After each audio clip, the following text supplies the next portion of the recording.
تو ایک جگہ آپ کو ایک دلچسپی کی بات سنا دوں. باتیں اچھے لوگ بھی ہوتے ہیں، اچھی صفات ہوتی ہیں. تو 4 آدمی لڑ رہے تھے اب سخت. میرے استاد تھے، میں نے ان سے مناظرہ پڑھا ہے، مولانا منظور احمد صاحب چنیوٹی. مولانا منظور احمد چنیوٹی رحمۃ اللہ علیہ بڑے آدمی ہے. اسمبلی میں بحث ہو گئی کہ بھٹو شہید ہے کہ نہیں ہے نا. بھٹو صاحب شہید ہیں کہ نہیں ہے. سیاسی نظریاتی طور پر الگ بات ہے کہ اللہ نے اس شخص سے بڑا کام لیا ختم نبوت کا. ایک آدمی نے کہا نہیں ہے، دوسرے نے کہا ہے. تو چنیوٹی تو بہت بڑے خطیب بھی تھے، انہوں نے کہا چلو دعا کرتے ہیں. دعا کرتے ہیں جو بھٹو کو شہید کہتے ہیں، اللہ انہوں سارے بھٹو والی موت دے. انہیں سارے اشر اللہ بھٹو نال کر دے. ٹھیک ہے نا جی. تو جو علماء کے ساتھ ہیں، علماء کو اچھا سمجھتے ہیں، اللہ ان سب کا اشر اللہ علماء کے ساتھ کر دے. اب جی جو کہا نا بھٹو کے ساتھ اشر کرنے، سارے چپ ہو گئے. سمجھو. تو اسی طرح ایک جگہ بحث ہو رہی تھی موجودہ سیاستدانوں کے اعتبار سے. تو میں نے کہا جھگڑو جھگڑو نہیں، جس کے ساتھ دنیا میں رہنا پسند کرتے ہو نا.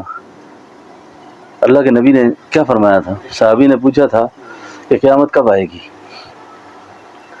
تو صحابی نے کیا تیاری کی؟ حضور نے پوچھا. کہ حضور تیاری تو کوئی نہیں ہے، پر آپ سے محبت کرتا ہوں، آپ سے محبت کرتا ہوں.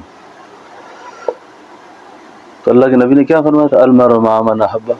جو جس کے ساتھ محبت کرتا ہے قیامت والے دن اسی کو اٹھایا جائے گا.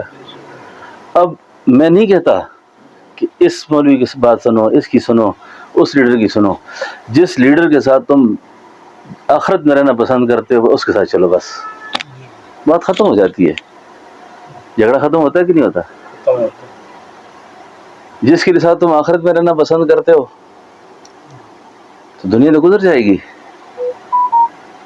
تو اس لیے قافلہ شیخ الہند کے اندر اللہ نے بڑی برکت رکھی ہے، اور اسی قافلے کے ساتھ رہنے میں بڑی خیر ہے. میں تو اللہ سے یہی دعا کرتا ہوں کہ اللہ میرا حشر قافلہ شیخ الہند کے ساتھ کرنا. ٹھیک ہے نا. دنیا میں ان کے ساتھ رہنا پسند کرتے ہیں، مرنے کے بعد بھی اسی قافلے پہ رہنا اچھا سمجھتے ہیں. تو آج 14 اگست، یہ تو میری تقریر اسی طرح کی ہوتی ہے، پھر پھیلتی جائے گی، وقت کافی نکل جائے گا آپ کا بھی.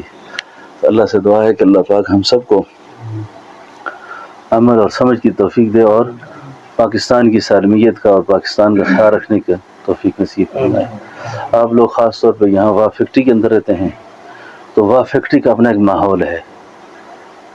اللہ کرے کہ اس ماحول پہ ہمارے ذریعے سے کوئی غلط اثر نہ پڑے. ٹھیک ہے نا. تاکہ ہمارے کام میں رکاوٹیں پیدا نہ ہوں. اسباب کی دنیا میں اپنے اداروں کو، اپنی فوج کو، اپنی حکومت کو، اپنے علاقے کی چیزوں کو اس کو نہیں ٹچ کرنا چاہیے. بالکل ان کے لیے دعا کرنی چاہیے، ان کے لیے دعا کرنی چاہیے. دیکھیں اس کا اثر میں نے جو محسوس کیا، اب انڈیا بھارت جنگ ہوئی نا، جس طرح یہ بینگن بیچ رہے ہیں نا، آلو پیاز بیچنے والے ہیں، یہ بھی ریڈیو پہ کھڑے ہو کہتے تھے آ ستم گر ہنر آزما تو تیر آزما ہم جگر آزمائیں. یہ کیوں کہتے تھے یہ لوگ؟ آؤ انڈیا بہادر آ جا ہمارے سے مقابلہ کر. ان کو پتہ تھا کہ ہمارے پاس اللہ نے کوئی طاقت دی ہوئی ہے، ہمیں اللہ نے کوئی طاقت دی ہے. اور محسوس نہ کرنا انڈیا کے ساتھ اس جنگ کے اندر جو اللہ کی مدد آئی ہے،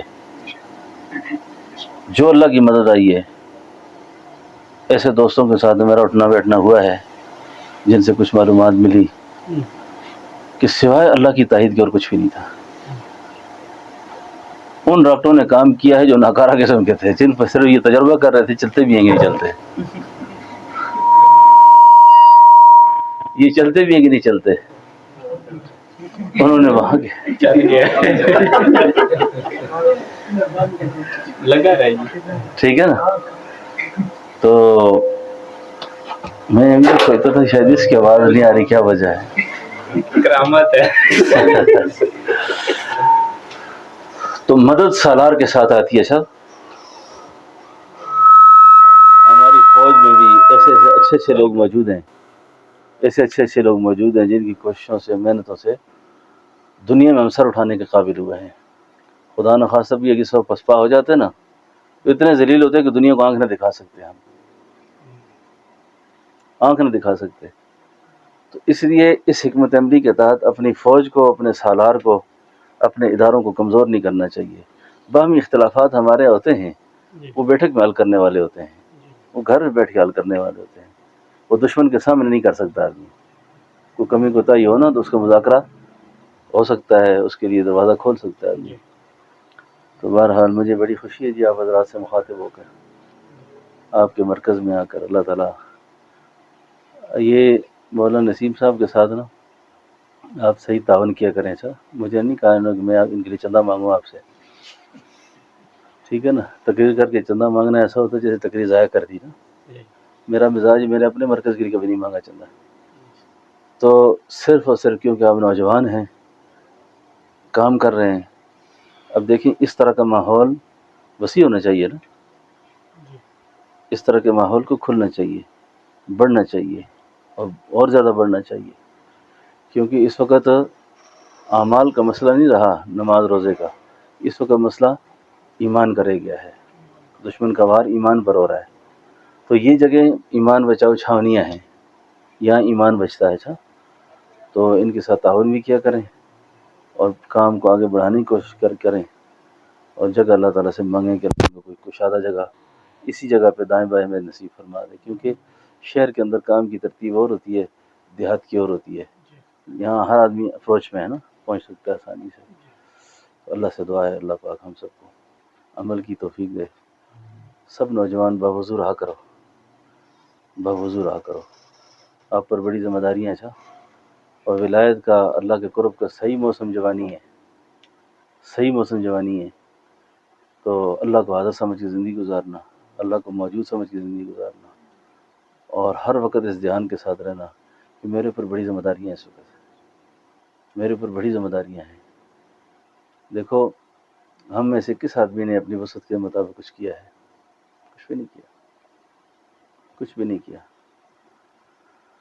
ہم نے تو غزہ کے مظلوموں کے لیے دعا بھی شاید نہ کی ہو جی، کچھ بھی نہیں کیا۔ ہم نے اللہ کے دین کے لیے ناشتہ بھی قربان نہیں کیا، چائے بھی نہیں چھوڑی۔ بڑی ذمہ داریاں ہم پہ بنتی ہیں، بڑی ذمہ داریاں ہم پہ بنتی ہیں۔ تو ان ذمہ داریوں کو اچھے طریقے سے ادا کریں اور اس کی توفیق مانگیں اللہ سے۔ کبائر کا مرتکب آدمی جو ہے نا، وہ کوئی بڑا کام نہیں کر سکتا، یہ ذہن میں رکھیں۔ دین کا عالمی کام، بڑا کام کبائر کا مرتکب شخص نہیں کر سکتا، اس کو توفیق نہیں ہوتی اس کی۔ تو کبائر کی بڑی تفصیلات ہیں، اچھا ان کو یاد رکھیں کہ کبیرہ گناہ کون کون سے ہیں، کن کبیرہ گناہوں سے بچیں گے تو ہم کسی کام کے حل ہوں گے، ٹھیک ہے؟ اللہ سے دعا ہے کہ اللہ پاک ہمیں کبائر سے بچائے۔ ربنا تقبل منا انک انت السمیع العلیم وتب علینا انک انت التواب الرحیم۔ ربنا آتنا فی الدنیا حسنہ وفی الآخرۃ حسنہ وقنا عذاب النار۔ اے اللہ پاک اس اکیڈمی کو قبولیت، محبوبیت، برکت، عافیت نصیب فرما۔ مولانا نسیم صاحب کی خدمات کو اللہ قبول فرما، ان کو بہترین جزائے خیر نصیب فرما، ان کی ظاہری باطنی ضرورتوں کو اللہ پوری فرما۔